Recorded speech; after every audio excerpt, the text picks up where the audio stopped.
Hello, friends. Welcome back to our podcast where everyday conversations become English lessons. My guest today is somebody you know very well. John, welcome, my friend. Hello, everyone. I wouldn't miss such an important episode for the world. English at work. If you use English in your job, this episode is for you. If you are looking for a job for an international company, you are in the right place. That's right. We're going to keep things simple but useful today. Don't worry if your English isn't perfect yet.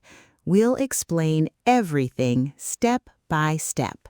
Before we start, quick favor. If this podcast helps you, please subscribe and leave a comment. It really motivates us to make more episodes.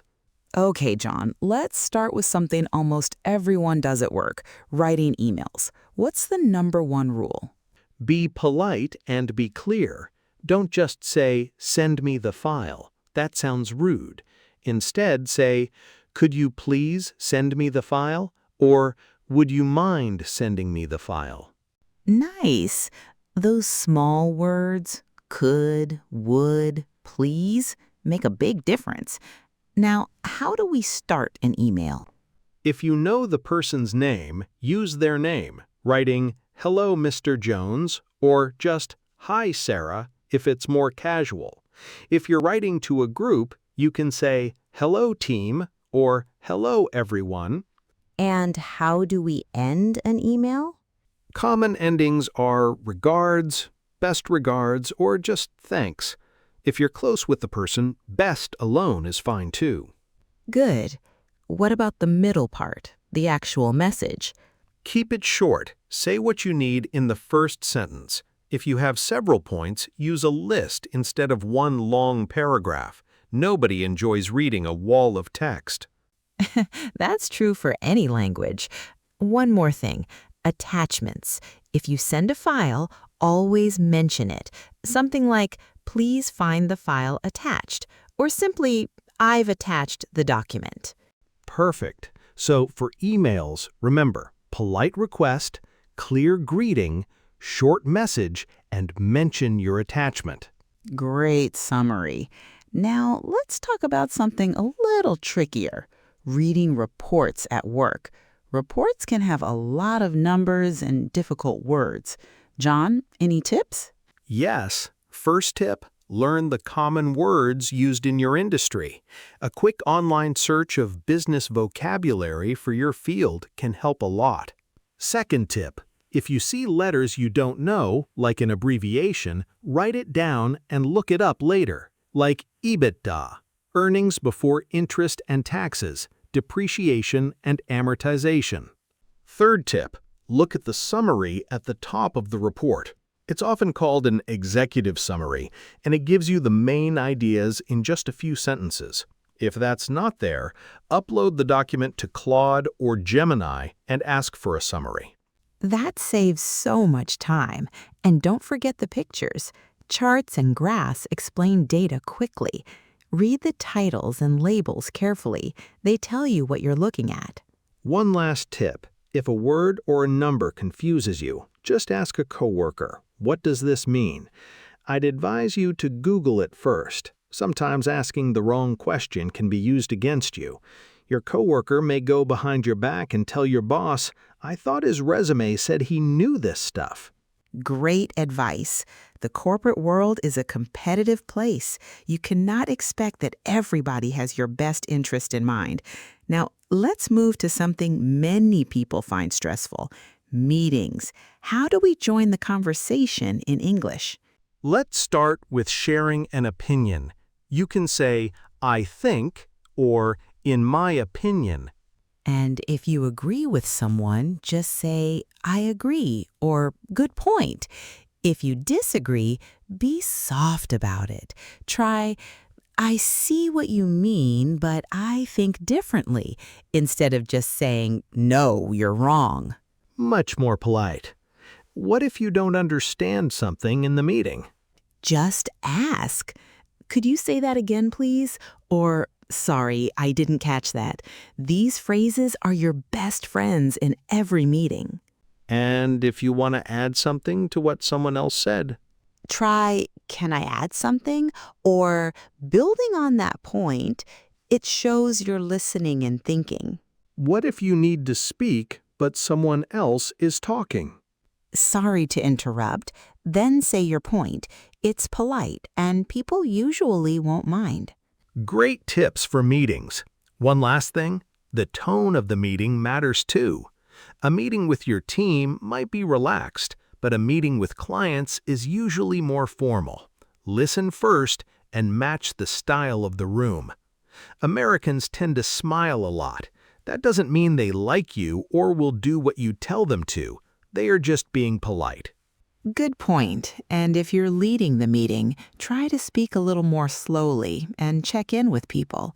You can say, "Does that make sense so far?" Or, "Any questions before we move on?" Now, let's talk about something short but common, the daily stand-up meeting. Many teams do this every morning. What's the pattern? 3 simple questions. What did I do yesterday? What will I do today? Is anything stopping me? For yesterday, use past tense. I finished the design, or I fixed the bug.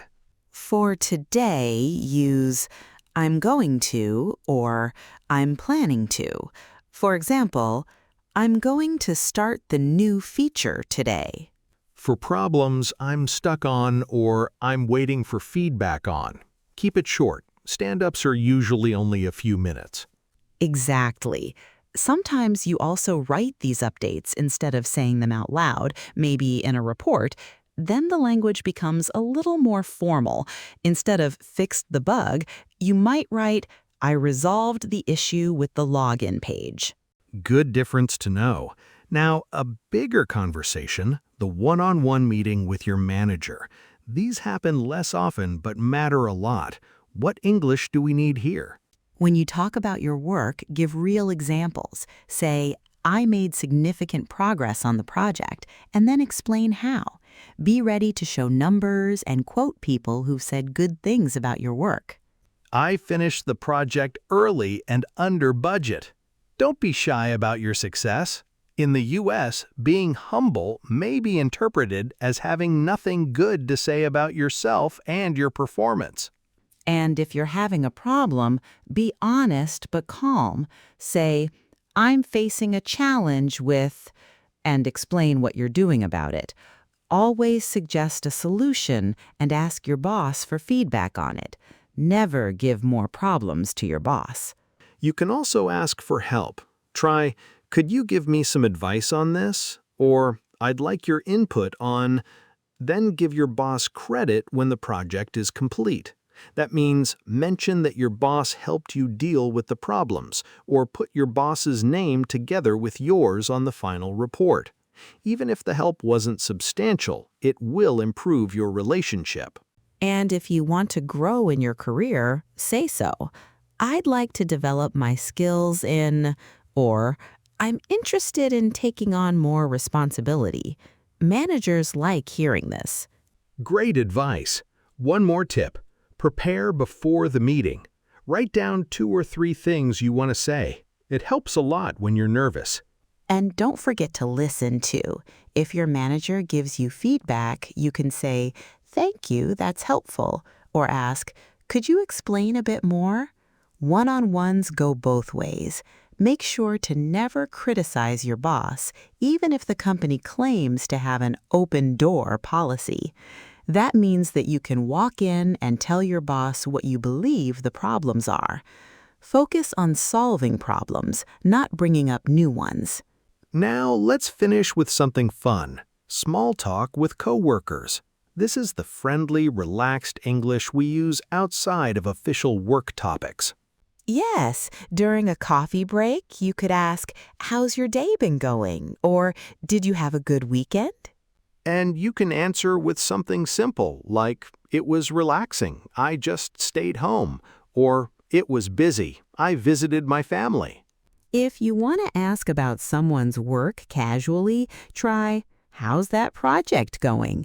And to talk about your own, "I'm working on something tricky right now."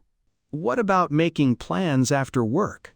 Easy phrases, "Want to grab a coffee?" or "Are you free tonight? Maybe we could get dinner." For a group, you could say, "A few of us are going out later. Want to join?" And if you can't go, it's fine to say no politely. Thanks for asking, but I already have plans. Or, I can't tonight. Maybe next time. And at the end of the day, simple goodbyes work well. Have a good evening. See you tomorrow. On Fridays, have a great weekend. These small conversations really help you connect with your coworkers, even if your English isn't perfect yet. So let's recap what we covered today. Writing polite emails, understanding reports, speaking up in meetings, giving quick updates in stand-ups, talking with your manager, and having friendly small talk with coworkers. That's a lot of English for one workday. But remember, you don't need to be perfect. You just need to keep practicing. Exactly. Mistakes are part of learning. The more you try, the more comfortable you'll become. Thank you all so much for sharing your time with us today. Thanks again, everyone. See you in the next episode. Take care and good luck with your English at work.